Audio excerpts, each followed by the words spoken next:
Olá! Conheça o Comitê de Liberdade Sindical da OIT e suas funções na garantia dos direitos humanos relacionados à representação. Você atuando de forma precisa e segura para que haja cada vez mais trabalho decente e respeito às liberdades de representação por entidades que possam evitar que suas denúncias, ao sofrer arbitrariedades, lhe prejudiquem. Algo que somente pode ocorrer com respeito à sua liberdade de filiação, ao seu direito de manifestação e não perseguição, com consequente fortalecimento da representação. Em termos recentes, há um relatório do Instituto de Política Econômica elaborado em agosto de 2017 nos Estados Unidos da América sobre a existência dos sindicatos dos trabalhadores, que trata sobre a matéria. E o relatório está sendo muito importante para o conhecimento prático e técnico no mundo. Para tanto, trechos foram utilizados pela Comissão Interamericana de Direitos Humanos, a CIDH, na solicitação de parecer consultivo à Corte Interamericana de Direitos Humanos sobre o alcance das obrigações dos Estados no âmbito do sistema interamericano sobre as garantias à liberdade sindical, sua relação com outros direitos e a sua aplicação com uma perspectiva de gênero. No relatório, com base em estudos profundos desde os anos 70, afirma-se que a queda das taxas de sindicalização desde os anos 70 nos Estados Unidos alimentaram o crescimento da desigualdade e dificultaram o progresso econômico da classe média nos Estados Unidos. As pesquisas do Instituto mostram que os sindicatos têm fortes efeitos positivos nos salários dos trabalhadores e trabalhadoras, porque estabelecem padrões para indústrias inteiras.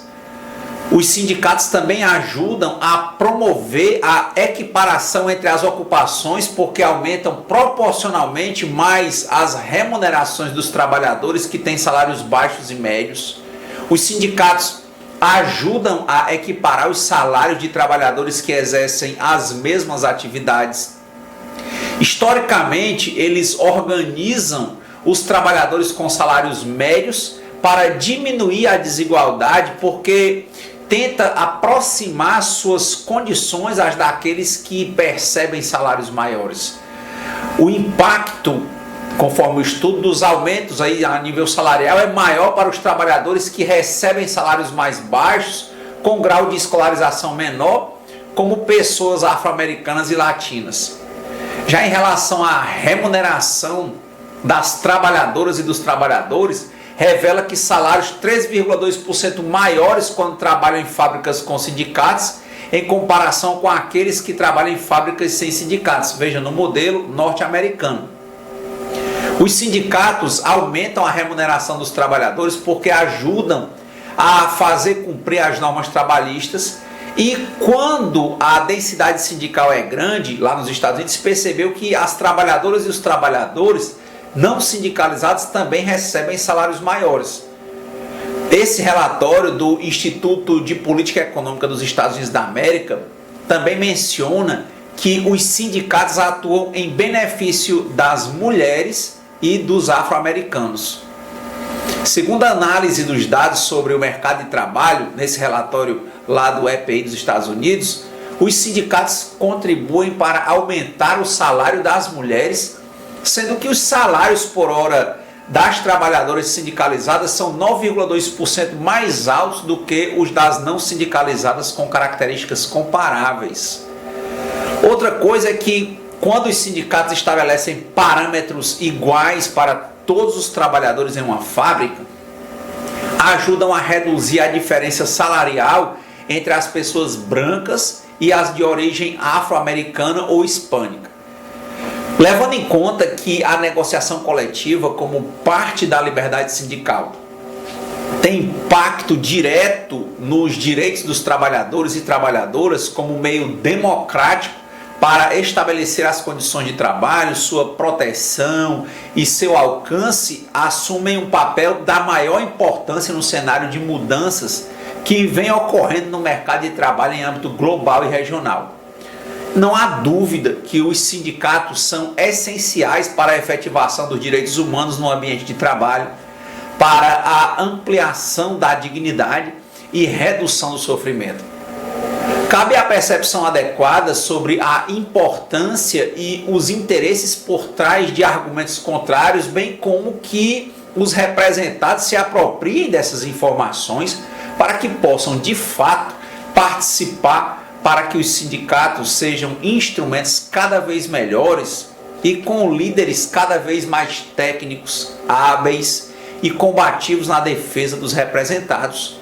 Assistindo a este vídeo, você vai perceber a necessidade de liberdade sindical para que haja liberdade pessoal, dignidade nas relações de trabalho e defesa dos seus direitos sem perseguições pessoalizadas, observando a existência e o papel do Comitê de Liberdade Sindical da OIT e as decisões que formam a sua jurisprudência histórica sobre a matéria. É um vídeo gratuito que vai ampliar a sua visão e interpretações sobre a liberdade de expressão e a necessidade de entidades de defesa devidamente fortalecidas. É um presente a você que se interessa em ter um mundo cada vez mais livre, justo e solidário. Hoje eu vou apresentar o Comitê de Liberdade Sindical da OIT, fazendo uma tradução livre para você gratuitamente, com base nos documentos postados na recopilação de decisões publicada em 2018 em francês, inglês e espanhol, e certamente vai ajudar a transformar a sua vida e sua atuação em âmbito individual e coletivo, uma vez que se junta a proteção nacional, a proteção internacional com tratados e cortes na ONU, OEA e um sistema próprio de proteção e punições dos descumpridores. Eu sou Clóvis Renato, professor e advogado que desde o doutorado em Direito na Universidade Federal do Ceará venho aprofundando a questão da efetividade dos direitos humanos em suas várias dimensões, com ações teóricas e práticas para crescermos juntos. O material é único, com fontes imparciais e oficiais que têm a ver com a nossa realidade cotidiana, em especial pelo fato de trabalharmos e conhecermos os famosos ossos do ofício. Antecipo que se você quiser aprender um pouco mais, visite minha página clovisrenato.com.br e receba grátis um curso sobre proteção internacional dos direitos sociais e deixe o seu contato para ser informado dos cursos que eu vou lançando no correr do ano. Geralmente eu lanço por apenas uma semana para um número limitado de pessoas para que eu possa dar mais atenção a cada um. Se inscreva, participe de minhas redes sociais e fique informado. Eu estou imensamente feliz com os milhares de novos participantes na última semana, tanto no curso quanto nas redes sociais e os novos envolvimentos nas publicações gratuitas diárias. Gratidão a você que mantém essa chama acesa. Aos que pensam diferente, tudo bem. Eu espero que possamos crescer juntos e sermos cada vez mais fortes. Então vamos ao Comitê de Liberdade Sindical da OIT. E conforme a recopilação, o Comitê de Liberdade Sindical é um órgão tripartite criado em 1951 pelo Conselho de Administração da Organização Internacional do Trabalho. Hoje está com 187 Estados-membros, né? E o comitê examina alegações de infrações e os princípios da liberdade sindical e do reconhecimento efetivo do direito de negociação coletiva consagrados na Constituição da Organização Internacional do Trabalho, já no preâmbulo, e na Declaração da Filadélfia, que tem um curso nosso sobre isso. O comitê está composto por 9 membros titulares e 9 suplentes. Eles são provenientes dos grupos governamentais, dos trabalhadores e dos empregadores do Conselho de Administração e conta com um presidente independente. O comitê se reúne 3 vezes por ano e tem em conta as observações transmitidas pelos governos e realiza aí um exame das queixas apresentadas contra os países e recomenda ao Conselho de Administração, segundo corresponda, que um caso não requer um exame mais definido, em forma definitiva, ou que se deve realmente chamar a atenção do governo interessado sobre os problemas que tenham encontrado para evitar e tomar as medidas apropriadas para resolver tais problemas. E são os informes provisionais e os que o comitê pede que se mantenha informado da evolução da situação. Finalmente, o comitê pode ter que determinar se resulta apropriado tratar de obter um acordo do governo concernente ao caso, para que o caso seja levado à comissão de investigação e de conciliação. As conclusões adotadas pelo comitê em casos específicos, elas estão destinadas a orientar os governos e as autoridades nacionais e as discussões e ações a realizar, dando seguimento de suas recomendações em matéria de liberdade sindical e o reconhecimento efetivo do direito de negociação coletiva. Para chegar às suas conclusões e recomendações, o comitê se funda nos princípios da liberdade sindical e no reconhecimento efetivo do direito de negociação coletiva, tal como se está expressado aí, e assim como ele tem que ampliar a experiência e o profundo conhecimento de seus membros no âmbito das relações laborais. O objetivo dos procedimentos especiais em matéria de liberdade sindical não é culpar ou castigar ninguém, sim desenvolver um diálogo tripartite construtivo para promover o respeito dos direitos sindicais, da lei e da prática. Assim, ao realizar essa tarefa, o comitê toma em consideração os distintos sistemas jurídicos e realidades nacionais. Lá no Bureau da OIT, eles têm preparado essa publicação da recompilação para juntar de forma concisa as conclusões do comitê em aplicação dos princípios da liberdade sindical em mais de 3.200 casos durante mais de 65 anos. E a oficina, mediante a recompilação, ela dá cumprimento a uma resolução adotada por unanimidade na 54ª reunião da Conferência Internacional do Trabalho em 1970, que trouxe aí ao Conselho de Administração e solicitação aí do diretor-geral de publicar e difundir amplamente, em forma concisa, as decisões tomadas pelo Comitê de Liberdade Sindical. O objetivo é gerar consciência e orientar as reflexões para o respeito efetivo dos princípios fundamentais da liberdade sindical e de reconhecimento efetivo do direito de negociação coletiva. Desde a sua primeira publicação em 72, a oficina tem atualizado essa recopilação em 5 ocasiões já. Nos 12 anos transcorridos desde a publicação da edição anterior da recompilação, um maior conhecimento da OIT, uma maior compreensão de seus procedimentos especiais relacionados com a liberdade sindical e o prestígio vinculado ao trabalho do comitê têm sido acompanhados de um aumento significativo no número de queixas recebidas. Como resultado do conteúdo dessas queixas, o comitê se encontra em esse contexto de evolução, né, da questão das organizações de empregadores, trabalhadores, com relação aos estados, né, e é levado a considerar a importante evolução do mundo do trabalho e os novos problemas que vêm surgindo na área das relações coletivas de trabalho. Em consequência, durante os 10 últimos anos, o comitê teve que resolver questões até então inexploradas e adotar um número importante de novas conclusões e recomendações para dar uma resposta apropriada, imparcial e objetiva aos alegados, né, formulados e às queixas apresentadas pelas organizações de empregadores e de trabalhadores. Assim mesmo, o direito de exatamente se basear nessas decisões extraídas das conclusões adotadas anteriormente, ele permite ao comitê manter a continuidade dos critérios empregados para chegar a novas conclusões e, segundo corresponde ao caso individual, constatar que as alegações elas são fundadas e que não requerem nenhuma ação adicional.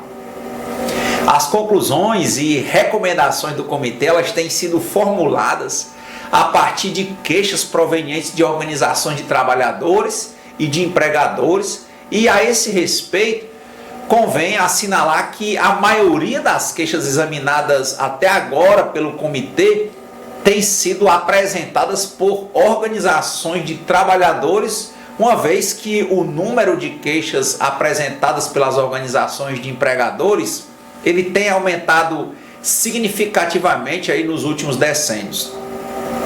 Isso explica que as formulações da recopilação se referem exatamente expressamente a sindicatos e ou organizações de trabalhadores.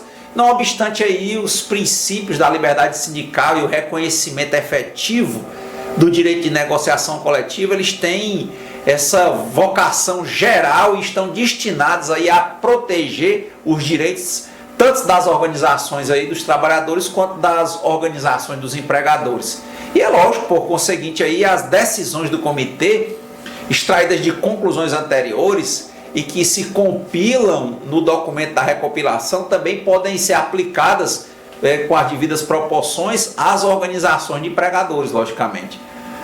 Para orientar o leitor, né, na versão dessa recopilação de 2018, para cada uma das decisões se pode ver facilmente as referências correspondentes através desses vínculos de listas, né, que fazem referência aos informes respectivos, números dos casos anteriores, parágrafos pertinentes, assim como o país e o ano de publicação dos casos discutidos desde 2016, por exemplo, e a indicação de um país não tem a intenção nem pode utilizar para se acusar ou condenar o país ou seu governo, mas para facilitar o acesso ao texto completo do informe individual do caso e cuja leitura se invita para obter maiores detalhes sobre o mesmo, incluindo aí o contexto das suas conclusões e recomendações.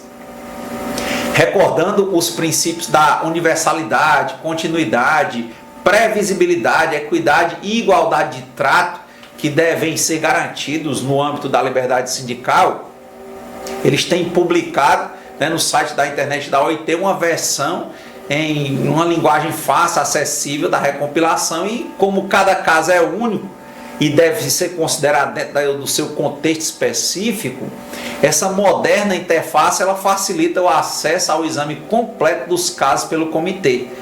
E a atualização regular em tempo real, ela também pode ser vista facilitada através dessa ferramenta. Porque é a função da OIT em matéria de liberdade sindical exatamente tratar da proteção da pessoa, consiste exatamente aí em contribuir à aplicação efetiva dos princípios gerais da liberdade sindical, que constitui uma das garantias primordiais para a paz e para a justiça social. Ao cumprir a sua responsabilidade a respeito da organização, ela deve facilitar e discutir a nível internacional casos cuja índole seja tal que afetem substancialmente as finalidades e os objetivos da OIT e do sindicato, né, segundo expõe a Constituição da organização e a Declaração da Filadélfia e os diferentes convênios ou convenções relativos à liberdade sindical. Importante aí você ir olhando que ele tem os verbetes, vai dizendo o ano, qual foi o país que foi julgado, qual foi o número, qual era o número na recopilação anterior, a gente está aqui na de 2018. E em virtude da sua Constituição, a OIT ela tem criado em especial para melhorar as condições de trabalho e promover a liberdade sindical aí no interior dos diferentes países essas questões, né? Daqui aí resulta que as matérias tratadas pela organização a respeito da liberdade sindical não correspondam a um domínio reservado dos estados e que a ação que a organização empreende com esse fim, ela não pode ser considerada como uma intervenção nos assuntos internos, uma vez que ela entra dentro do marco do mandato da OIT que ela recebeu dos seus membros, né, exatamente para alcançar os objetivos que foram firmados por cada estado parte. Lembrando, o Brasil é parte da OIT desde a sua fundação. Esse comitê, ele recorda que o objetivo de todo procedimento instaurado pela Organização Internacional do Trabalho para o exame das queixas, alegações relativas a violações da liberdade sindical dos trabalhadores e empregadores é exatamente promover e assegurar o respeito dos direitos sindicais, tanto de direito quanto de fato, né? A existência do comitê ela se deriva da obrigação de respeitar os princípios fundamentais definidos na Constituição e a preocupação aí, exatamente dos estados, né, da OIT de contribuir com a aplicação efetiva dos princípios relativos à liberdade sindical. Para cada coisa que você vai lendo dentro da recopilação, você vai vendo as referências, né? Porque o propósito geral aí não é criticar ou castigar ninguém, mas estabelecer um diálogo tripartite construtivo a fim de promover o respeito dos direitos sindicais, né? Tanto a nível de direito em abstrato quanto a nível de questões de fato. E observe que esses procedimentos do comitê eles podem acontecer em relação com qualquer dos estados que sejam membros da Organização Internacional do Trabalho, exatamente com relação aos acordos que eles, porventura, tenham firmado. É bem importante destacar que as duas convenções centrais são a Convenção 87, que trata sobre as liberdades sindicais, e a Convenção 98. Mas veja, o Brasil, por exemplo, ele não ratificou a Convenção 87, tramita aí esse projeto, né, exatamente para tentar ratificar, internalizá-la, foi firmada, mas não foi devidamente ratificada desde 1949, que ela é de 48, né? Com relação à Convenção 98, nós sim fizemos a ratificação, mas ainda assim o convênio, né, essa adesão do Brasil à Organização Internacional do Trabalho, e junto às Nações Unidas, que ela é uma agência, ela impõe ao Brasil o cumprimento das decisões. Veja que há questões amplas, porque inclusive essas queixas elas podem ser interpostas não só em relação com atos de governo, mas também em relação com atos de qualquer autoridade pública ou particular que queira cercear o exercício dos direitos sindicais. Aí, uma vez que o recurso às instâncias judiciais internas também, e independentemente do seu resultado, ele constitui um elemento que certamente deve ser tomado em consideração e que o governo pode fazer valer, mas o comitê sempre tem estimado que, dado o caráter de suas responsabilidades, a sua competência para examinar as denúncias, ele não está subordinado ao esgotamento dos procedimentos nacionais de recurso. O mandato do comitê ele não está relacionado com a declaração da OIT de 1998, que prevê suas próprias normas de segmento. Sim, ele está aí, sem que mais ele deriva diretamente dos objetivos e propósitos estabelecidos pela Constituição da OIT. É competência do comitê determinar se os elementos probatórios aí facilitados e esses efeitos resultam suficientes e até que ponto internamente o Estado cumpriu, né, ou não foi desidioso com relação às liberdades sindicais. Então ele pode ver isso independentemente de esgotar.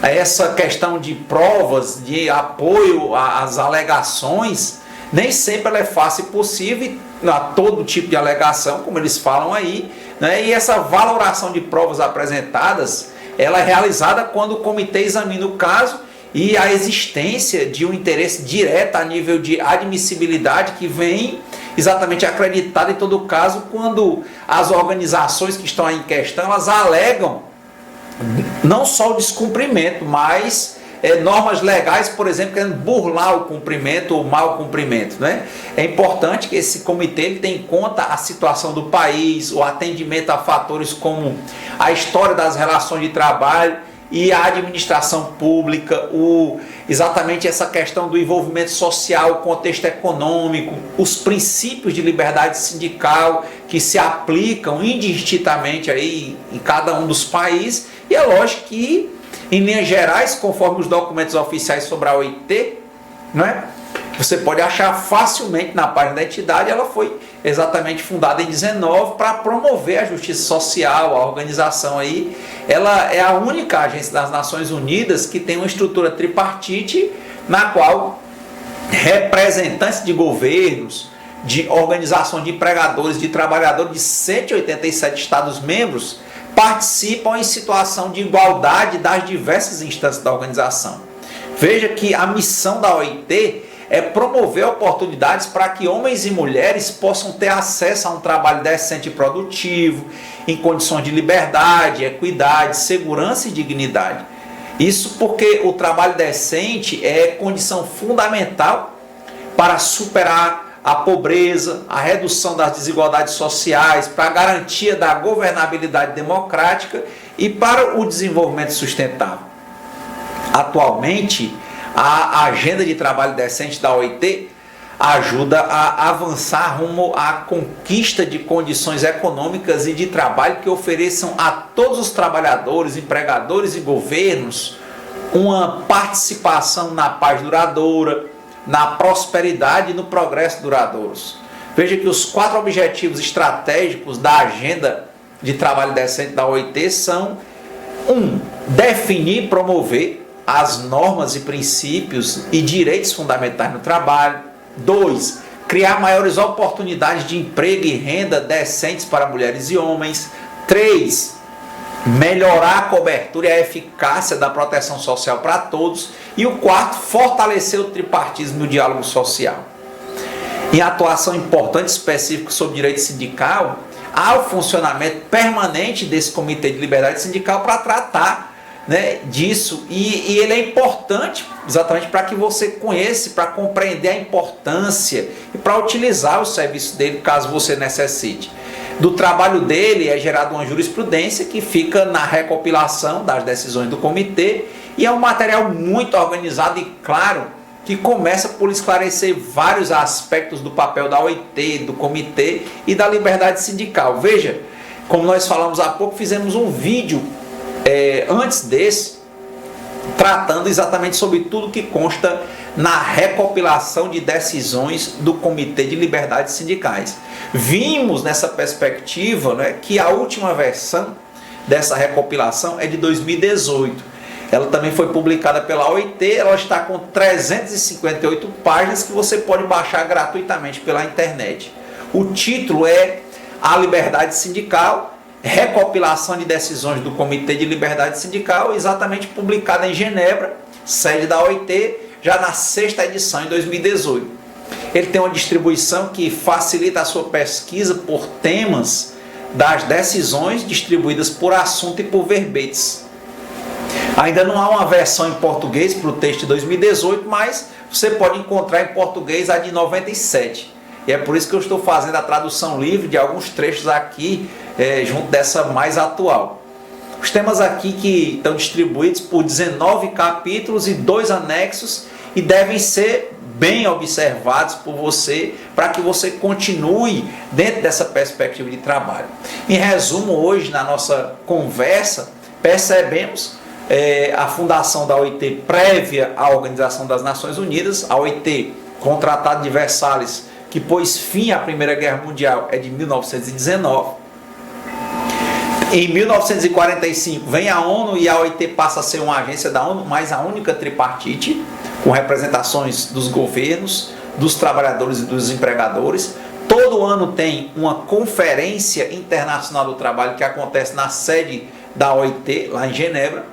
Fica sempre entre o Bureau Internacional do Trabalho, o escritório da OIT, e o Palácio das Nações, lá em Genebra. Inclusive eu tive a oportunidade de ir representando essa bancada como assessor técnico nas conferências de 2018 e 2019, porque a de 2020 ela não aconteceu em razão da pandemia, das quarentenas decorrentes da Covid-19.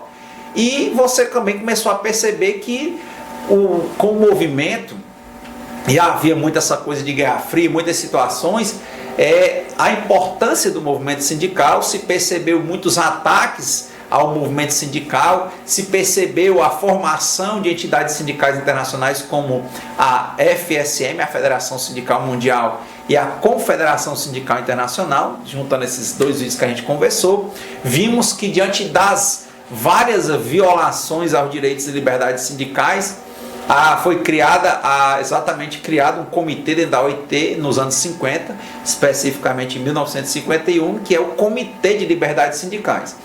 Ele foi recebendo denúncias, né, que podem ser feitas contra os governos ou contra autoridades e entidades que porventura por exemplo, estejam descumprindo a liberdade sindical, não necessariamente precisa esgotar as instâncias internas do país, basta demonstrar se houve algum tipo de desídia para essas questões, para que a matéria seja levada ao comitê.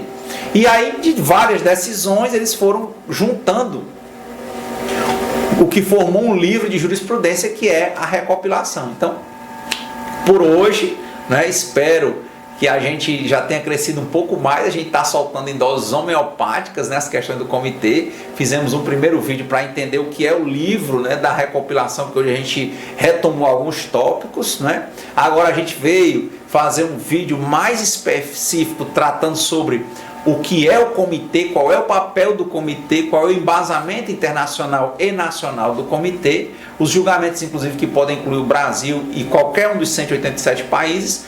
Vimos que as duas normas eixo são a Convenção 87 e a Convenção 98, e vimos como é que está aí nas línguas e como é que nós podemos fazer para manejar da melhor maneira possível esse grande instrumento que é a recopilação de decisões, para que a gente possa utilizar nas nossas petições, para que a gente possa ampliar a visão a nível de liberdade sindical, nas propostas normativas, nas justificativas de projetos de lei. O Brasil, inclusive, aí está com uma PEC, que nós temos um vídeo sobre essa PEC, né, que na verdade, né, é um projeto de emenda à Constituição que trata sobre a reforma sindical, que está muito forte, deu uma travada agora por causa do Covid, mas provavelmente quando essas questões começarem a arrefecer, isso volta à tona, talvez com muita força. E é importante que, para avaliar a constitucionalidade dos dispositivos, seja antes avaliada a convencionalidade, ou seja, para além do controle de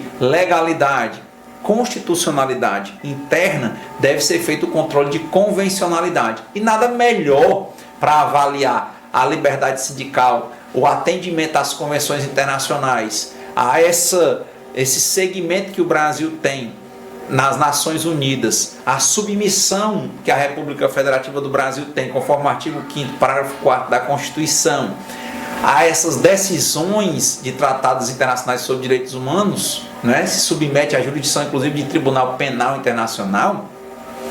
É importante que a gente faça esse cotejo, né, esse sopesamento, esse balanço, essa comparação, tomando como paradigma não só a Constituição e a lei, mas as convenções internacionais de trabalho e, melhor ainda, as jurisprudências que vêm tanto da Corte Interamericana de Direitos Humanos, lembrando que temos um vídeo sobre o Protocolo de São Salvador, que tem vários direitos sindicais e de greve. Então, por hoje, eu agradeço, uma satisfação muito grande, né? Muito bom estarmos aqui estudando juntos e aprendendo juntos e crescendo juntos. Se inscreva, participe, compartilhe, curta. Obrigado, até a próxima.